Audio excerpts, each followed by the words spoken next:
लग रही है, जरा बैठ कर सुन लेना, आप ही के काम की चीज है। हो सके कि सरकार की जो पॉलिसी है कि कितना डिफरेंस करना चाहती है। देखो, दो तीन चीजें हैं। हम पहले हरियाणा की बात कर लेते हैं।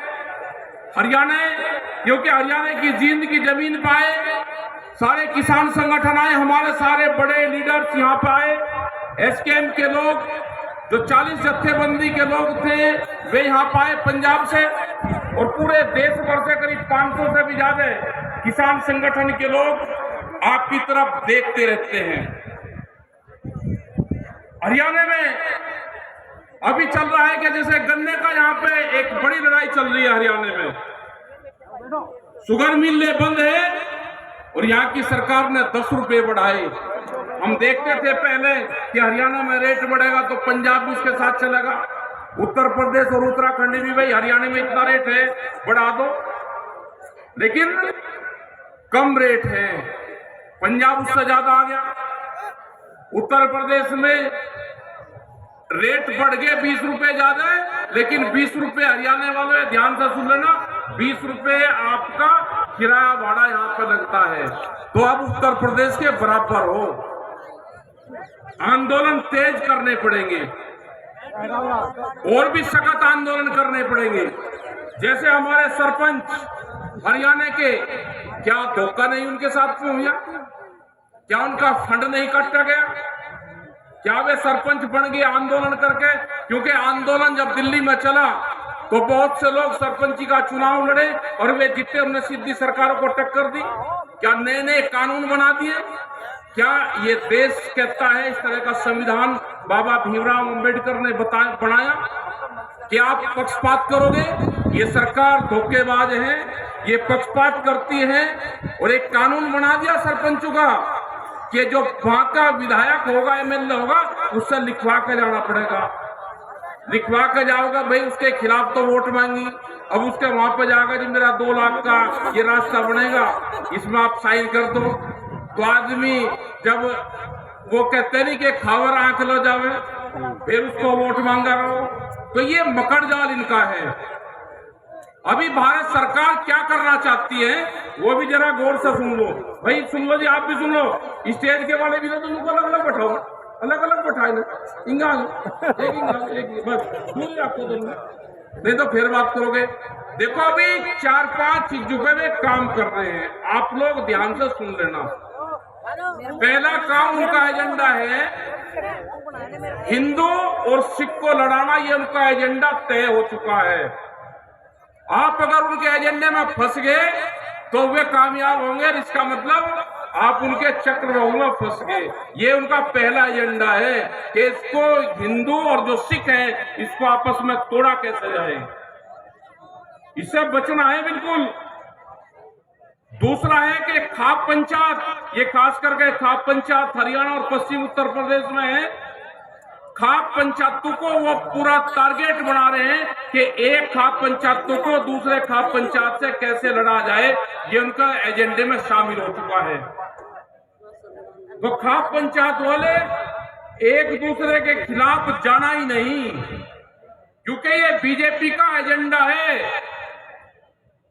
तीसरा, वे जातिगत किसान संगठन बनवाएंगे, अलग अलग जाति के अलग अलग किसान संगठन बनवाएंगे, जिसपे वे शुरुआत कर भी रहे हैं। दूसरा, वे बनवाएंगे खापू के अलग अलग संगठन बनवाएंगे। तीसरा, वे अलग अलग फसलों के संगठन बनवाएंगे। हरियाणा में धान और गेहूं पैदा होता है तो इसके अलग संगठन बनवाएंगे। पंजाब में धान और गेहूं ज्यादा पैदा होता है, कुछ गन्ना, उसके अलग अलग संगठन बनवाएंगे। ये सरकारी किसान संगठन देश में बनेंगे। वे सरकार के खिलाफ कुछ नहीं कर देंगे, वे एसकेएम के खिलाफ बोल लेंगे। उनसे घबराने की जरूरत नहीं। हम तो जो उनका बाप दिल्ली में बैठा, ये किसान मोर्चा, तो उनसे नहीं डरा।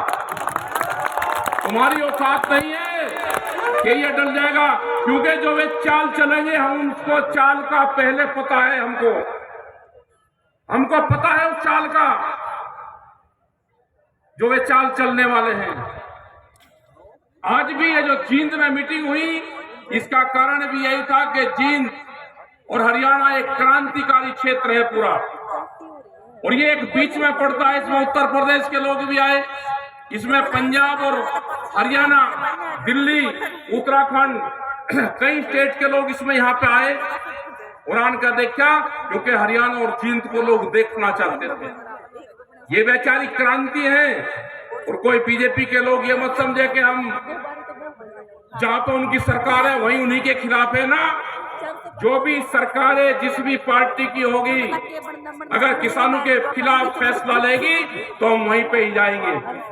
लाठीचार्ज बिहार में हुआ, हमारे पास में एक ही दिन का टाइम था, 17 तारीख।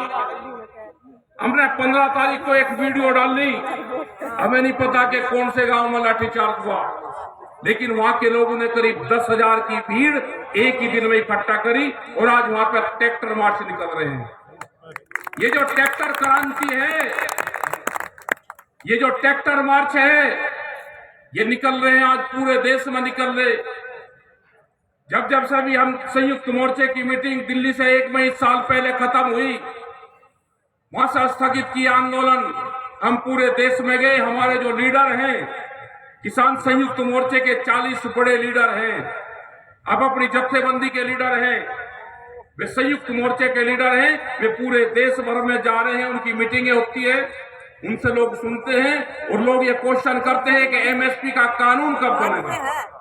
वो आपको कहते हैं कि एमएसपी का कानून बनाओ, उस पर आप लड़ाई शुरू करो।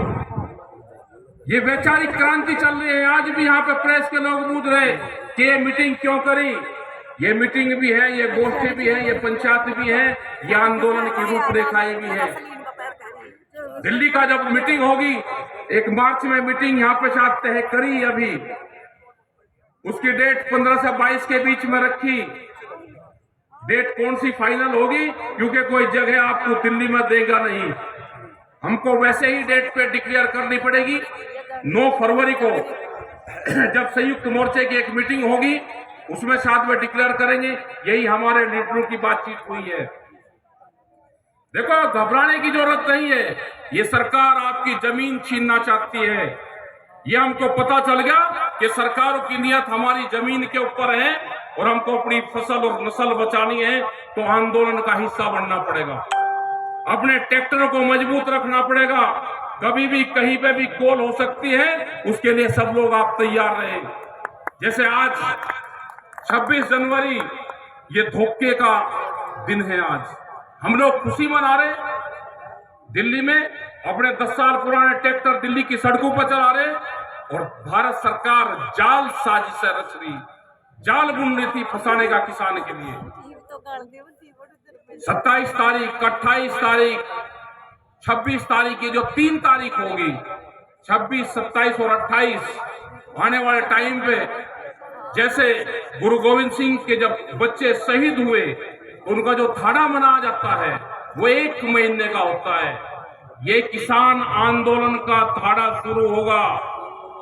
हम भी अभी तो 1 दिन रहेंगे वहां पे, 2 दिन चलेगा, 28 तारीख से आंदोलन चलेगा हमारा भी। हम भी झोपड़ी में रहेंगे, जैसे दिल्ली में किसान आंदोलन में रहे, ऐसे ही हम 28 तारीख से अपने जिले की समस्याओं को लेकर रहेंगे। लेकिन आने वाले टाइम पे संयुक्त मोर्चे से हम अपील करेंगे कि 26 तारीख ट्रैक्टर मार्च निकालने के बाद में 26 तारीख को रात को ही हम अपने डेरे और झोपड़ियां जमावे, 27 में रहे और 28 में रहे, और 29 तारीख को आप अपने जिले में, अपने गांव में पंचायत कर उसका फिर समापन करें। ये 4 दिन का आंदोलन का थाड़ा जरूर बनना चाहिए। ये याद रहेगा हमारी आने वाली पीढ़ियों को भी। अगर हमने ये आंदोलन नहीं बताया तो आने वाली पीढ़ी भूल जाएगी, वो जमीन बिक जाएगी हमारी। और अगर हमारे ये ट्रैक्टर परेड हमारी चलती रहेगी 26 तारीख में, क्योंकि झंडा फहराते हैं हम 9 बजे तक, और 10 और 11 बजे के बाद में ये ट्रैक्टर दिवस भी है। हमारा ट्रैक्टर 26 जनवरी को चलता रहेगा, तो ये आंदोलन भी याद रहेगा और किसान को ट्रैक्टर क्रांति भी याद रहेगी।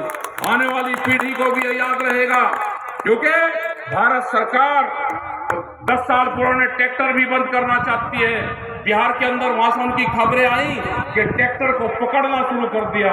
हमने कहा कि जब किसान के ट्रैक्टर को सरकार पकड़ना शुरू कर लेना करेगी तो ये समझ लेना कि आपका आंदोलन सक्सेसफुल हो गया। ये बहुत सी जगह लड़ाई हमको लड़नी पड़ेगी, राजस्थान में लड़नी पड़ेगी, हमारा छत्तीसगढ़ में आंदोलन चल रहा, वहां के भी लोग यहाँ पे आए हैं, नया रायपुर वहां पे बढ़ना, वहां पे किसी बीजेपी की सरकार नहीं है।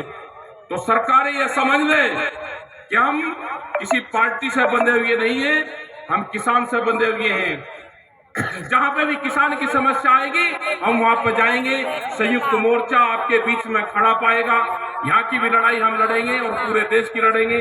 आपने बात को सुना, शांति से सुना, आपका धन्यवाद। जय हिंद, जय भारत।